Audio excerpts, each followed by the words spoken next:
Алло, это Серега, Сергей, да, ага. Мне нужен главный диспетчер. Ну, это вы?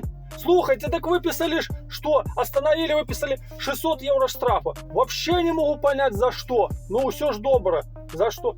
Ну, помните тогда же, вы же говорили, что, габариты не работают, вы делай, что хочешь, но чтоб выгрузился. Ну, так я и ж пошел же в магазин, купил фонари, все четко закрепил, все добро. Останавливаюсь, выписываю штраф. Вообще, не кричать. Ну, как не кричать? 600 евро, вы что? Полгода надо работать на эти гроши. Ну, как это? Прислать видео. Сейчас пришлю, Чему? Да я же вам и говорю, я тоже не могу понять. Я всегда у деревни, если что, какие проблемы, я так, катафотов не было, я на телеге тоже так делал, все добро было, ага. Не останавливаю. А тут не могу понять, чему. Да, видео сейчас пришлю, все там четко, все аккуратно закреплено. Я вообще не могу понять. Сейчас пришлю, ага.